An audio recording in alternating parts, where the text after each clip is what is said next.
So what I found was if I use the letter I, you can get the shape just here. Okay, so we're going to go back over to our little virtual keypad, and we're going to go back.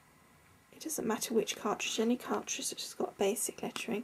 I'm going to go back to George in here, and we've got, look, just a lovely straight eye, which is what we need. So I'm just going to do one of those in my book box, because we can copy and paste and we can play around with that. So there's our eye. So we're going to take that, and the first thing I'm going to do, make that, we want it nice and narrow, so I'm going to take that down. What I'm trying to do is we're going to move the angle of the eye so that it fits and marries up with these shapes here on the tree. So in order to do that, we need to use these buttons here. That's the one I think for this would be the most useful. So highlighted that, my little eye is highlighted, and then the first thing that I'm going to do is, actually I know that for this bottom one it's actually a 90-degree angle, so I'm actually going to press my calculator. I'm going to put in 90, and so there we've got that there. Then I'm going to move my eye to there, and I'll tell you what I am also going to do is I'm going to zoom in. In order to zoom in is that you can't see them, but because I'm trying to do this in the dark so that you could see the screen nice and clearly. But you've got the silver buttons at the side. Press the top silver button and then just click on your screen and it will zoom in. And we're going to lengthen it. But of course don't forget that we have changed the direction. So this, although it is now looking like width, it is still the height, because that is an eye. It's just been turned over. So making sure that's highlighted. Then we're going to go to the width, the height, see how now I'm saying it, click on the height, and then I'm going to go back to my eye so you can see, and I'm going to use those little toggles, the arrows, just to move, to make that the right length. To start with, I'm going to use the bigger button, which goes up in increments of 10, and then I'm just going to move that across. Now, don't forget, it doesn't matter if the cut isn't perfect. It's better to be inside the line of the tree, because don't forget we are putting a tree over the top. So long as it cuts out the shape approximately correctly, that is good enough. Okay, so we put our first. So now we need to do, I'm going to press my big silver button to zoom it completely out. If you just press the top silver button once, that takes you back to full screen. And then I'm going to come off the eye, and I'm going to go back in, and I'm going to get another eye from George, because obviously I fiddled around with that one, the shape and everything. And I'm going to change the width of it to 0.15 again, so it matches the other one, and then we're going to take that over to roughly the right place, and then I'm going to zoom in.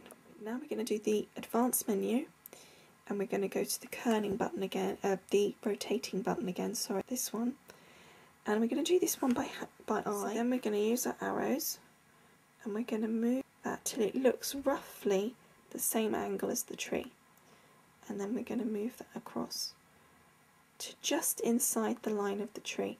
Now what we do need to make sure that that and that actually overlap, because we need to weld them together. So we're going to nudge that down so that it overlaps. So now I'm going to press the big silver button again, because obviously this close we can't tell how long it is, whether it's too long or not for that section of the tree. So I'm going to then press to zoom in. Okay, so it is a little bit long, so we're going to just take that down a tiny bit. Not too much, because we need to put another one there, which is going to obviously have to be welded. And then I'm going to get this one down here, because that's horizontal, and I'm going to go to my advanced menu, and I'm going to copy that, and I'm going to take it up to the next section where we need the horizontal piece. Now clearly that's massively too long, so we're going to go back into our basics menu over here, and we're going to change the height. Don't forget, even though it's laying down horizontally, that's still high. See here, I've gone down quite a few. And I'm going to click on that, and then I'm going to use my little arrows and nudge it across.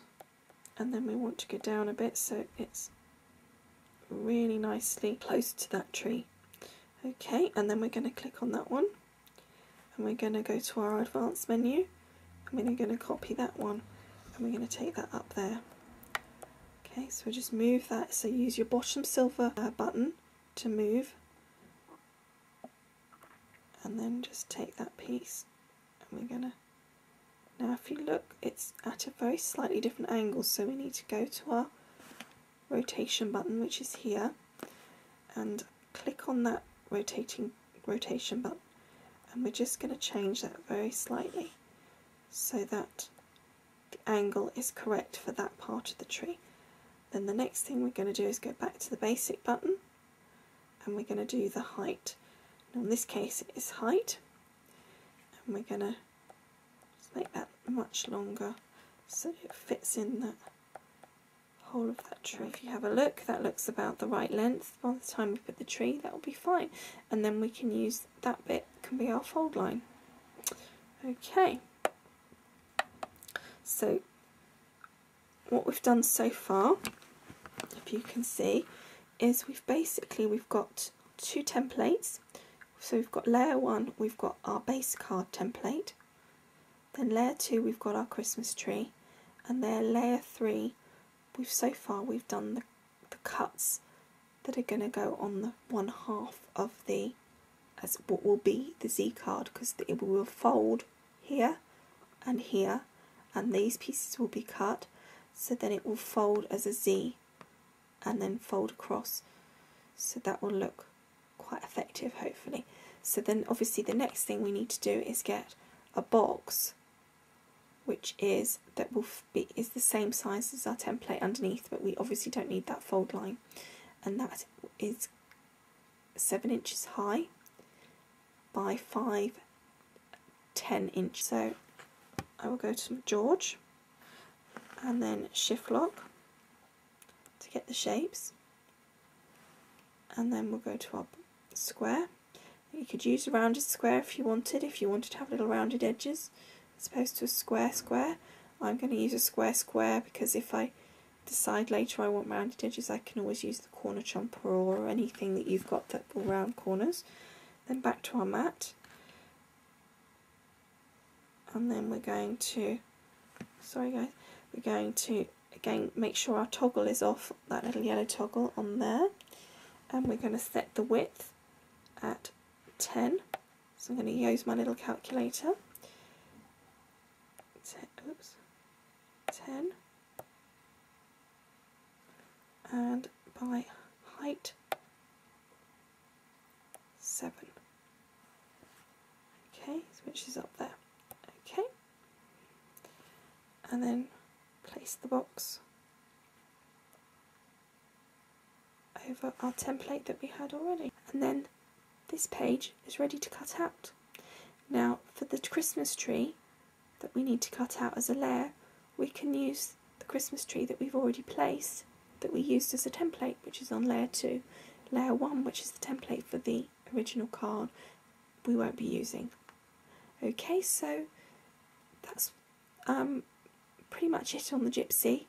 We're going to save this, and I'll just show you how we do that. You press your little silver round button, which is on your right hand side, and then you get several buttons come up. So we're going to say save. Since we haven't saved it before, we're just going to press save, and then you get the option of putting in what you want. Now the way I'm just going to zoom you out a little bit. The way I do my saving, so the way I like to do things is by the way that I do my cartridges. So I put shift lock, so I get capitals, and then I do G for George, and comma, and then CAC for create a critter, and then a dash, then I take it off capitals, and then I'll put Xmas card, Xmas space tree, card. But you know, however you want to do it. I like to put that because that just reminds me what cartridges I've used. I mean, obviously if you've used sort of 6 or 7, I just put the main ones in and it just gives me some idea. It's not really necessary, it's just the way that I've done them. And then you just hit OK, and that's saved. Okay, so that's probably it on the Gypsy. We'll then be going to the Cricut and we'll cut this out and we'll go from there. So I'll see you in a bit.